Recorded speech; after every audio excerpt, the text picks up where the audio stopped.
Bugün günümüz hayırlı, bereketli günler. Kasparlarga baraka bersin.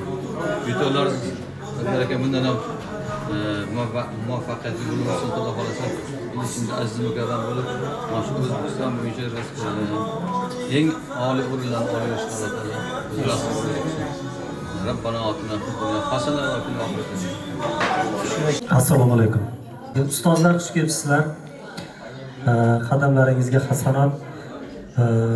Ustoz Iso aka, bugun o'sha boya aytganimizdek 15-aprel madaniyat va san'at xodimlari kunini nishonlashimiz kerak kunini nishonlolmay qoldik-da va bugun Alloh taoloning bir inoyati bilan sizlarda kelishlaringizga va ustozni O'ktam akam kelishlariga bizga mana shunday bir chiroyli kunni nasib etdi. Buning uchun shukrona. Kattakon rahmat. Sizlar bizni davramiz to'ldi. Bu sizlarni bu yerda o'tirishlaringizni juda katta ma'nosi bor biz uchun. Ya'ni shogirdlarga mana shu borliklaringizni o'zi katta motivatsiya. Sizlardan ibrat olishlikni o'zi katta motivatsiya. Qilayotgan ishlaringiz, o'zbek san'atiga, o'zbek maqom san'atiga qo'shayotgan hissalaringizni hammasi yaxshi bilishadi va o'ylaymanki, juda ham davramiz boshqacha bo'lib ketdi siz kelganingizdan keyin. Mana ustozlarimizni borliklaridan. Kattakon rahmat. Mana yil boshida bir konsertlar tashkil qildik va o'sha viloyat hokimimizni o'zlarining e'tiborlari bilan oilaviy konsert tashkil qildik va maqom ansamblimizga 500 million so'm pul tashkil bergandik. Bu 500 million so'm pulga mana moddiy o'sha nimamizni bazamizni tiklayapmiz, xudo xolasa. Yaqin orada, tez orada nasib hamma duo qilib turadi. Mana ustozlarimiz yordam berishyapti, Iso akam yordam beryaptilar. Tez orada mashinalar bo'lamiz, xudo xolasa. Maqom ansambli mashinalar bo'lamiz, xudo xolasa. Va ustoz o'sha siz bilan birgalikda boshlagan ishimizni ham men aytayapmanki, xayrli ishimiz nasib ishga tushdi. Ya'ni remont qilishni boshladik. Mana O'tkir Karimov o'zlari xona berdilar. O'sha studiya qilyapmiz. Studiyamizni ham tez orada bitirib qolamiz, xudo xolasa. Remontlari tugab qoldi. Bu ham bizni maqom ansamblimizni bir katta bir yutug'i deb o'ylayman, xudo xolasa. Albatta, bundan keyingi o'sha hamma bo'layotgan yutuqlarda, nimalarda sizlar duo qilib tursalaringiz bo'ldi. Keyin mana boya O'ktam akam o'zlari ustoz o'zlari aytdilarki, kuzatyapman. Abduhoshim aka maktab Qashqadaryo, bu boshqa daryo deb aytyapti, men eshityapman dedilar. Qancha xursand bo'lganini men o'zim ko'rdim. Hozir kattakon rahmat. Hammasi demak sizlarning mehnatinglar, sizlarning qilayotgan o'sha ijodiylardagi parvozinglarni bir debochasi bo'lsin inshaalloh. Demak biz to'g'ri yo'ldamiz. Alloh taolo ishimizni rivojini bersin. Inshaalloh xudo xolasa baxtimizga ustozlarimiz sog' bo'lsin, har doim duoda bo'lsin. Xudo xolasa mana konsert hozirgina aytdimki, tez orada o'sha konsertni tashkil qilyapmiz. O'sha konsertimizda ustozimiz bilan birgalikda ssenariy qilamiz. Albatta o'sha konsertda ulug' darg'alarimiz, ustozlarimiz bizni o'sha qo'llab-quvvatlab, o'sha sahnada birgalikda ijro qilish nasib qilsin. Faqat xursandchilik, yaxshi kunlar nima maza qilib o'tirishlik hammaga nasib qilsin. Ruxsatinglar bilan ustoz bir nima tabrik navbati bersa. Hurmatli hamkasblar, endi muhtaram prezidentimizning 154 ta farmon qarorlari chiqdi madaniyat, san'at sohasini rivojlantirishda.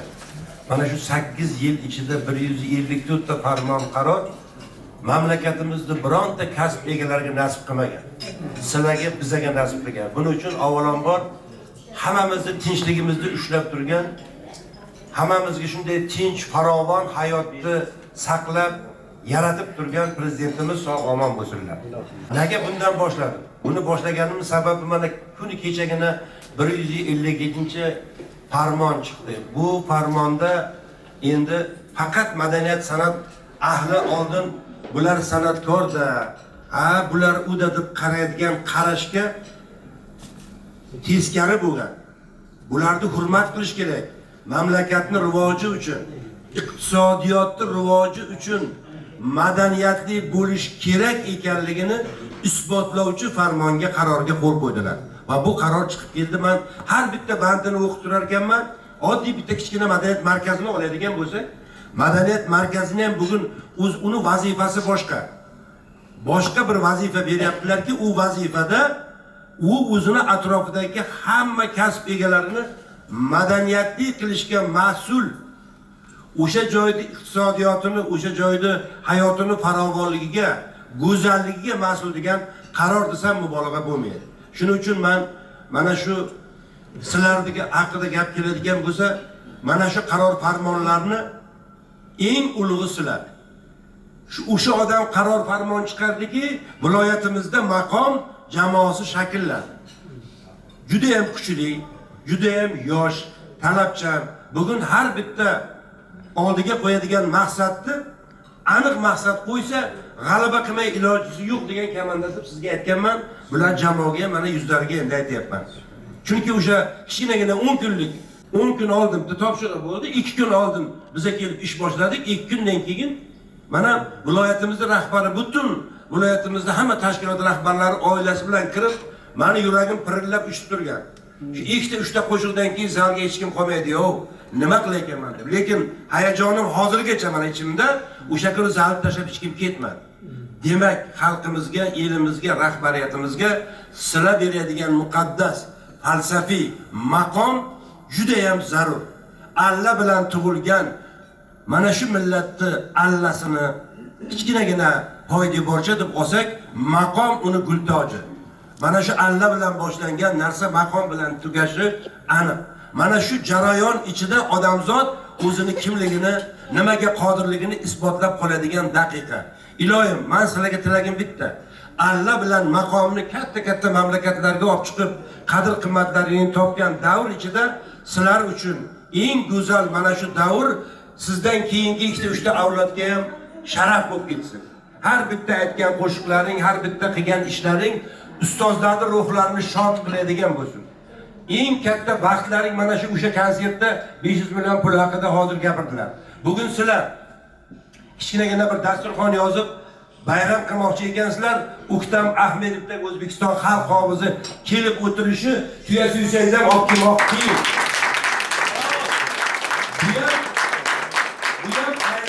Mana o'tirib aytgan gaplari, misol uchun hamyurt sifatida meni ham yuragimni to'lqinlantirdi. Men internetdan ko'rib turibman. Ayniqsa Abduhoshim akani. Xohlaymizmi yo'qmi, Abduhoshim aka bugun o'sha maqom san'atini eng ulug' jilovdori. U jilovdordan duo olish hammaga emas. Mana shu duoni sizlarga oldinglar. Olganda ham u kishi g'urur bilan aytdi.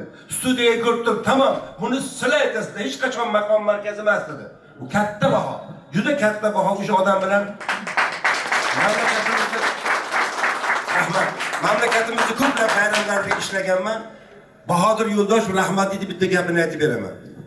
Bitta bola keldi, repetitsiyaga borish kerak ekan, kechikib kelyapti. Bahodir Yo'ldoshev uni jazolamoq uchun nima qilding desa, mana shu ozgina nima bilan shug'ullanib qoldim. Desa, "Men qana, seni Xudo eshitmaydi" deyapti. Ana uni eshitadi deyapti. Senga bugun javob beraman, lekin bitta gapni aytib deyapti. Qara deyapti. Ana o'z skripkasini olib osmonga qarab qanday azob chekyapti, ko'ryapsanmi? Hozir Xudodan nimandir so'raydi, unga Xudo beradi. Sen agar birovni aldab har narsani bahona qilib kechki yuraversang, senga Xudo bermaydi degan ulug' so'zlarni yonda guvoh bo'lganman deb Bahodir Yo'ldosh joy jannatdan bo'lsin. Mana shu Bahodir Yo'ldoshevni u odamga aytgan bitta gapi bor edi. Bu odamning ichidagi eng nozik falsafasi, bu odam tasavvuf olamini ichiga kirib olgan. Shuning uchun ham mana shu maqomchilik san'atining ichidagi har bitta bo'lagida o'zini o'rnini, o'zini izini qoldirib ketyapti va uni xalq qabul qilyapti dedi. Men o'sha kishining duosini tagida ilohim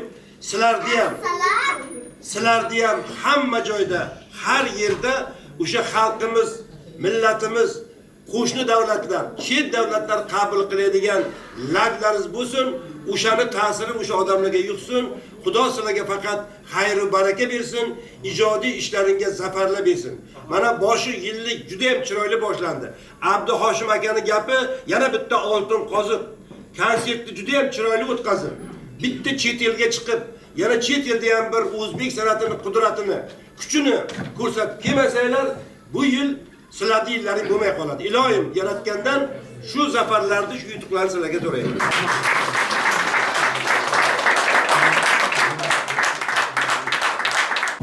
Hamma bolalarimni yaxshi ko'raman. Hammasi men uchun juda qadrli. 1,5 yil, mana Xudo xolasa 2 yil bo'lib qoldi kelganimga, lekin har bittasi men uchun juda ham qadrli. Har bittasini o'zini o'rni, har bittasini qilayotgan mehnati bor. Lekin sovg'alarimiz bor. Ruxsatingiz bilan mana shu sovg'a oladigan insonlarni mana shu ustozning qo'llaridan olsalar, bir nur ustiga nur bo'lardi. Yodgor aka, sizdan boshlasak ustozlar.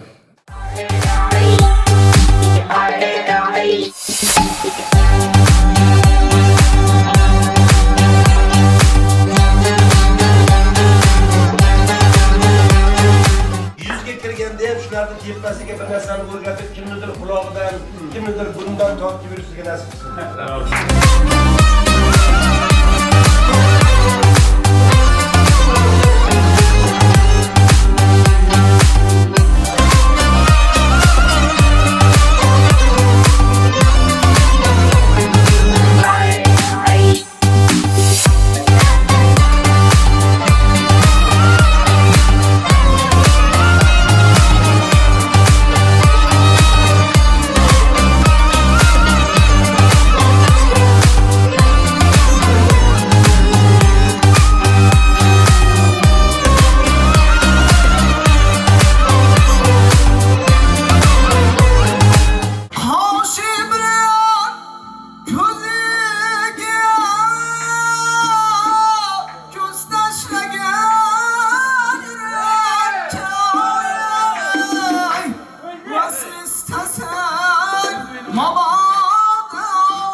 bo'lsang bir yaxshi do'st, bedo'st o'tgan yaxshiroq.